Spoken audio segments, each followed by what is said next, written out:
All right. Today's episode is going to be a little bit different. I'm going to share an honest update with where I am with my own foundational health habits and also my fitness goals and my training. But look, I want you to stick with me. This isn't not just going to be a boring update just about me. Along the way, I'm going to show you why I'm adding fasting to my foundational health habits, the big change I'm making to my fitness goals, how I'm going to achieve those fitness goals, and also how you might apply the same ideas to your own health.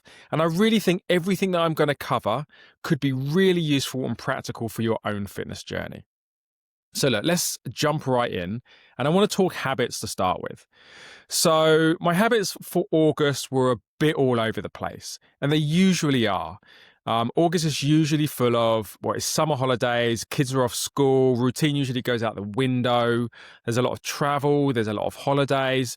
So I tend to just focus on tracking a few key habits whilst I'm away, and then outside of that, it's usually pretty spotty and hard to be consistent.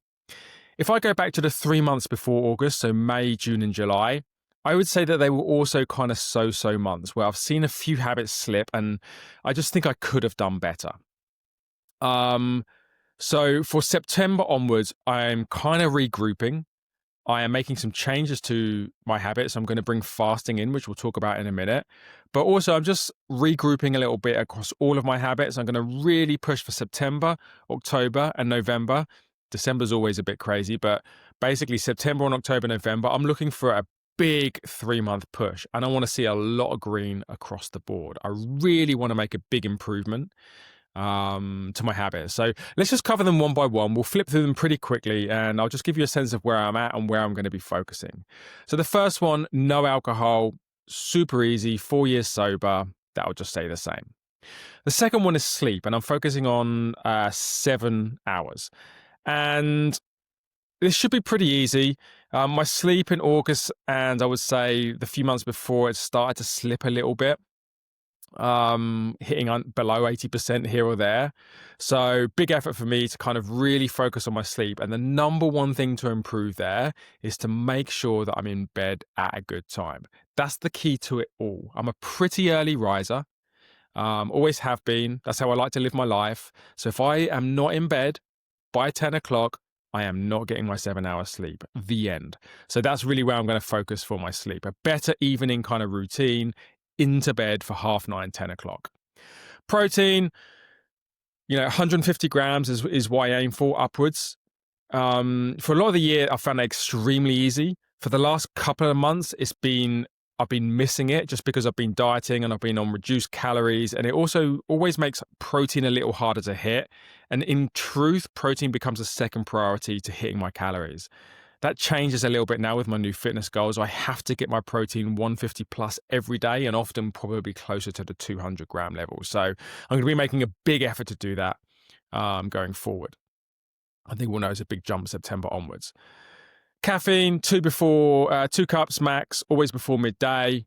Again, super loose in August because I've been on holiday, I've been doing whatever, I've been drinking more than 2 cups, plenty in the afternoon. That has to kind of stop. I don't want it to interfere with my sleep, so I've just got to get into a better routine for that. So that should be fine as we get into September and routine starts to kick in. 3 liters of water, totally fine. Like I've been sticking to my water in and around holidays. It's pretty easy to do. No problem. I don't see an issue with that. Whole foods is where I need to make a big effort. Again, I'm aiming for 80% of my foods to come from whole foods per day. It's it's one of the most recent habits out of all of my habits I've been trying to build. So I'm still kind of flowing around that 50% area. And it's something that I always struggle with. I've got a sweet tooth and I'm prone to binging. And it destroys my whole foods consistency when I do that. So nothing more than, I think the fasting is going to help a hell of a lot with this, which we'll talk about in a minute. But yeah, a big effort to make sure that I'm sticking to whole foods and I'm keeping binging and sweet tooth kind of actions to a minimum. I feel pretty good about being able to make a big dent on that September onwards. And then the last one is steps. Well, not the last one outside of fasting, but, steps, 10,000 a day, need to make a better effort. August and a few months before that, not great. Plenty of days slipping below 10,000. Again, it always comes into just thinking about it too late in the day. I've got to get my steps in earlier throughout the day, and I've got to look for more opportunities to get steps in when I can. And I just think steps are so flipping important, which we'll talk about when it comes to my fitness goals, and that steps are a big part of my action plan to hit my fitness goals. And I'll be pushing really, really hard to be better about steps, getting more in early in the day, and hitting my 10,000 goal every day. All right. And the last habit. So first of all, let's talk meditation, because a month or so ago, I added meditation to my foundational health habits. I'm going to pull that out. I think on reflection, meditation is absolutely a habit that I want to build. I'm not sure it really fits into foundational health habits. Maybe it does. I think I just made the mistake of pulling it into foundational health habits because I wanted to create a habit. And it was the easiest way to do it because I track my health habits, and my whole system for tracking and adhering to my health habits is a very good one. So I brought meditation in to try and kind of keep it in the mix, but I don't think at this point it is a foundational health habit. And I'm going to think slightly outside of my health habits as a way of being able to build a meditation practice, which I still think is incredibly important for my mental health. And maybe once I've built it and I realize the power of it, I'll bring it in. But for now, I'm going to pull it out. I just don't think it should really sit there for the time being. Fasting, though, I'm bringing back in. And by the way, when I say bring it back in, I used to have fasting as a foundational health habit, and I removed it because I didn't believe it was foundational enough. I felt like it was more a tactic that I would use from time to time, and it just didn't feel as foundational as, say, whole foods or steps or water or sleep and all of these things. And I've completely changed my mind on that. So why have I changed my mind? Well, I actually listened to a new Andrew Huberman podcast a couple of days ago, which I'll share in the show notes. And it's only 45 minutes, and it's just the best overview of why fasting is so important and how to actually do it. And the big thing for me is I've always neglected the metabolic health benefits of intermittent fasting. I thought you only really got them from multiple day fasts. But it turns out that even intermittent fasting, where you have something like an 8-hour eating window per day, there's a lot of scientific evidence around improved liver health, improved longevity, better weight loss, and a bunch of other metabolic health benefits that come from having a shorter eating window. And but even if you put that one aside, fasting it makes it so much easier to stick to the amount of calories that I should be eating. When I do not fast, for example, when I have an early breakfast, it's so hard for me to stick to my calories because my appetite just starts to go into overdrive from the first time I take a bite of food. Now, if I delay that and have a smaller eating window, it's like night and day in terms of how I'm able to stick to my calorie limit or my calorie target. And being able to stick to my calorie target is really important, which you'll find out in a second when I talk about my fitness goals. It's really important for me to be able to achieve what I want with my fitness goals. So yeah, like I have to bring fasting in because of the influence that it has and being able to stick to a calorie target. But then also fasting has an influence on how some of my other habits go. So for example, when I fast, I'm less prone to binging, less prone to eating desserts. So it's going to have a big influence on that whole foods habit. But then the other thing as well is that when I don't fast, I usually eat incredibly late, and often I will eat at 10 p.m. and then just go straight to bed. So an earlier cutoff, which will come with a smaller eating window, is going to have a big influence on how well I sleep as well. It's just well known that if you eat very, very late, your body is still trying to digest its food multiple hours, and it was interrupting how quickly you can get to sleep. So yeah, that's really why I'm bringing it in, for the health benefits, for the ability to be able to stick to my calorie target more consistently, and the influence it's going to have on other habits like whole foods and my sleep. How am I going to fast? Well, just again, in a nutshell, I'm going to stick to an 8-hour fasting window. The earliest that I'm going to eat is 12 p.m. and the latest I'm going to eat is 8 p.m. So a 12 to 8 fasting window. Often I will probably eat a little later than 12, so it might end up being a 7 or a 6-hour fasting window. I will never eat later than 8 o'clock because I want to give myself a couple of hours before I go to sleep. Now, if you listen to the Andrew Huberman episode, some really, really great advice on why that's the best way to fast, and even perhaps more optimal ways of fasting if you can fit it into your lifestyle and if it's practical for you. But what I got from it was that 8 hours, 12 to 8, is really the way to do it. And what I'm also going to try and do is not graze within that period. I'm just going to have 3 eating times. So it will be a lunch around 12 or 1 p.m., an afternoon snack probably around 3 or 4 p.m., and just a good solid dinner, probably somewhere around kind of 6 to 7 p.m. And I'm going to try not eat in between those times. Again, I don't want to be spiking my blood glucose levels like 7, 8, 9, 10 times a day. And also when I do get into kind of eating lots of smaller bits, I get into that kind of binging, grazing mentality, and I don't want to do that. I just want to stick to 3 eating times between that 12 to 8 p.m. window. So yeah, that's how I'm going to be implementing fasting. So look, that's it. In terms of my habits, expect to see a gigantic effort in September, October, November. And at the end of the month, I'm going to be talking about how well I've stuck to my habits, and I'll be talking about how the fasting is going as well. So, yeah, my habits still sit at 8 foundational health habits: alcohol, sleep, protein, caffeine, water, whole foods, steps, and fasting. And as I even look at those now, they just feel like 8 super foundational health habits that make just such a fundamental difference to how I feel and how I'm able to stick to my training. And actually, before we jump into my fitness goals, I just kind of want to labor that point. I've spoken to a few people recently who just historically and even now are struggling to stick to a fitness regime. They're struggling to want to train. They kind of know they should, but they're struggling to want to train. They're struggling to have the energy and the motivation to train. Even when they train once or twice in a week, they then go multiple weeks without training. They want to eat better, but they can't seem to kind of either get the motivation or just have the ability or the discipline to be consistent with it.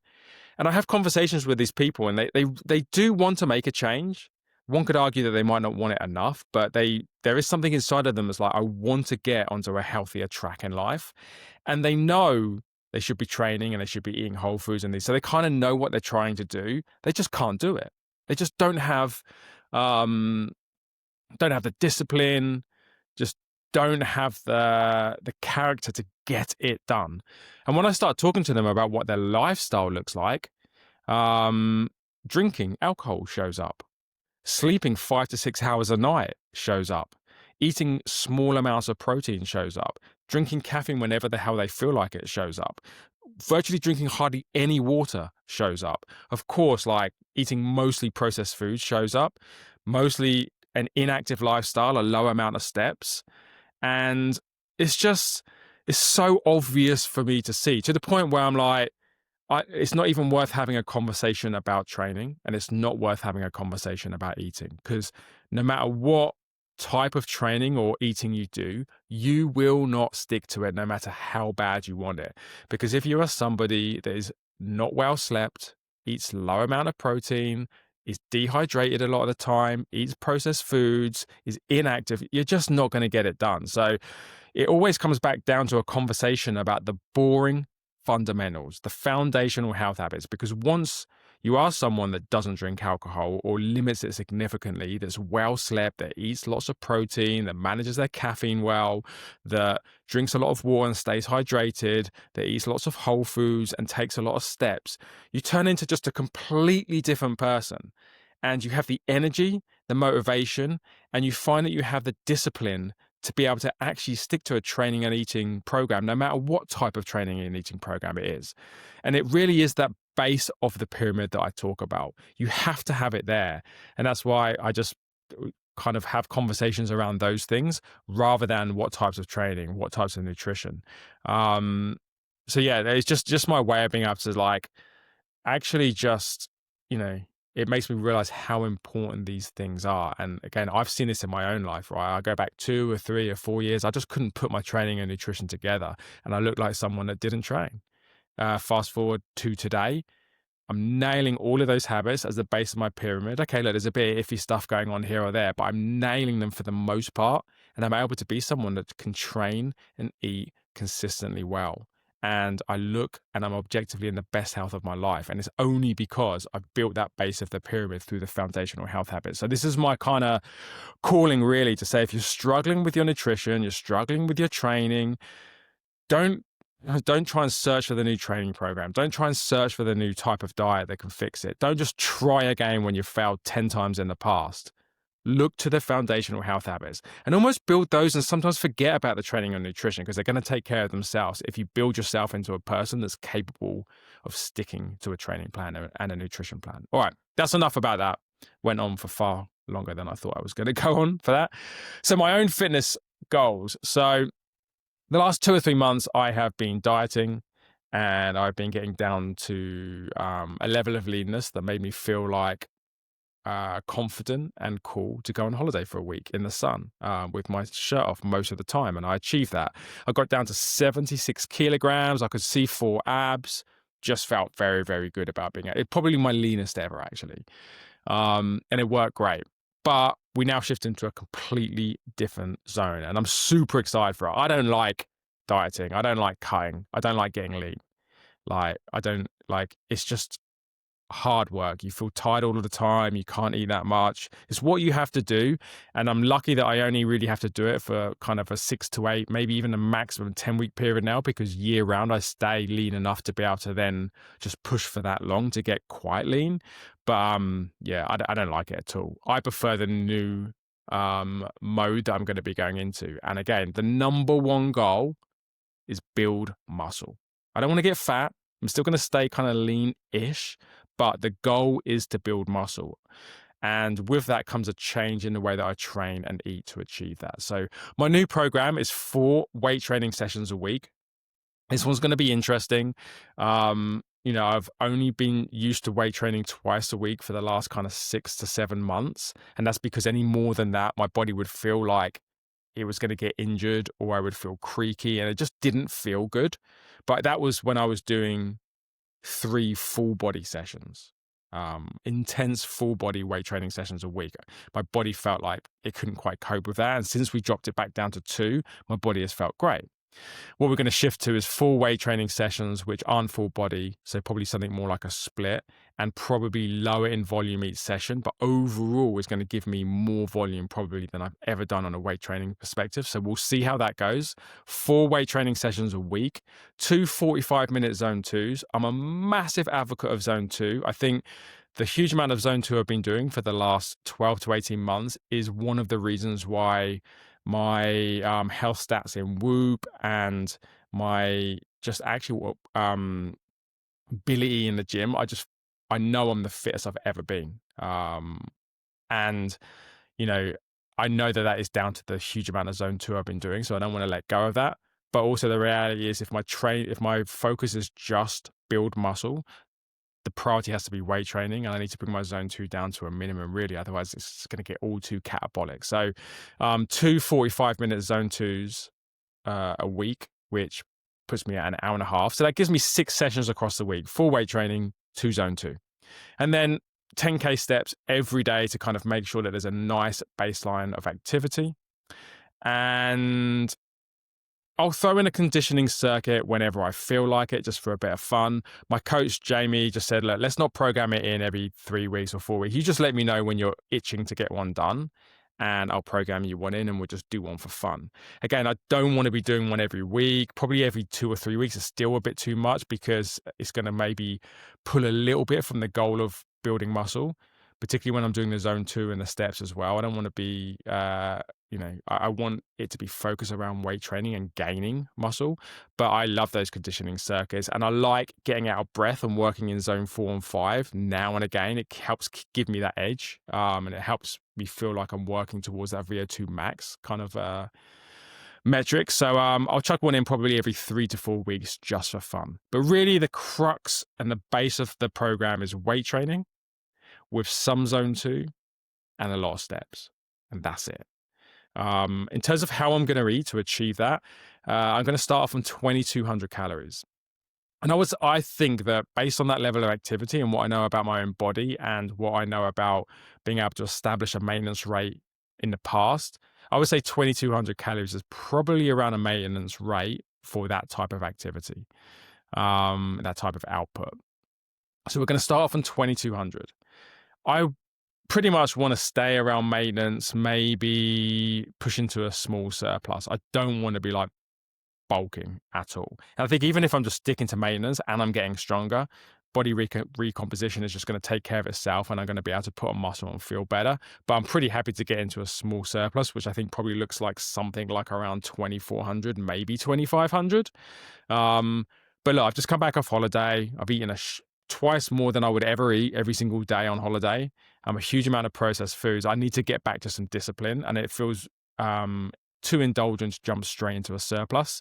So for the first probably 4 to 6 weeks at least, I'm going to do 2200 calories, and I'm going to monitor my weight on a weekly basis, and I'll see where things are at 4 to 6 weeks in. If my weight is obviously going down, I'm definitely going to increase it. If it's staying around the same, then I've got an option to just extend that or increase it and go for a small surplus, just depending on how my body is looking. But yeah, we'll see how all of that goes. But look, that's it. Goal, build muscle, predominantly weight training, keep calories maintenance. And then, as I talked about before, I'm going to be fasting. I'm going to be eating mostly whole foods. My protein is going to be very, very high to achieve that. All of my foundational health habits are all going to come into play in helping me not only be able to stick to a program and a training program and an eating program like that, but they're all going to help me build muscle. So that is the goal. All right, cool. I think that's it. I think the wrap up and the overview is a massive effort on habits in September, October, and November. I want 3 months of really great work, really great focus, and as much green on the board as possible. I really want to lean into the fasting, the new habit, because I know that it's just going to help me achieve my fitness goals and my nutrition plan. And hopefully I get some of the health benefits from that. And yeah, it's build muscle and weight train a lot, and try and stay healthy and avoid injuries, which, there's a little bit of risk that crops up when I'm going to be weight training 4 times a week and pushing to build muscle. Like, the risk is always going to increase there, but I think we're going to approach it in a safe manner, and hopefully I can just avoid that. And at the end of the year, I feel pretty happy with where I'm at. So yeah, I will keep you updated on those fitness goals, and I'll get into a better rhythm on a monthly basis of talking how I'm doing on my foundational health habits. So we will talk again at the beginning of October to see how September went. And look, I know that this episode has felt a little self-indulgent. It's just talking about me. But look, I think, talking about each of the habits and where I'm at and how I'm achieving them and how important they are is quite useful. I think that, hopefully it can give you some food for thought about the habits that you're trying to build, and actually just give some incentive and motivation to actually get onto the journey of building habits. If you have struggled to train and eat consistently, or you're not happy with how you look or your weight or your health or anything like that, health habits are the answer. That's where you should start. And I think fasting is super, super interesting. Listen to that Andrew Huberman podcast. And I think most people should probably be fasting. I think it is just the best way to kind of maintain a healthy weight. And yeah, the health benefits you get from it, I think, are solid. And yeah, just if you're trying to build muscle, then I think my approach could be quite useful for you to think about, because it's a pretty solid approach, I think, to be able to build muscle, the training and the nutrition side of things. So yeah, hopefully all of that's helpful. This episode's gone on for a little bit longer than I thought, but hopefully it's useful, and I will see you in next week's episode.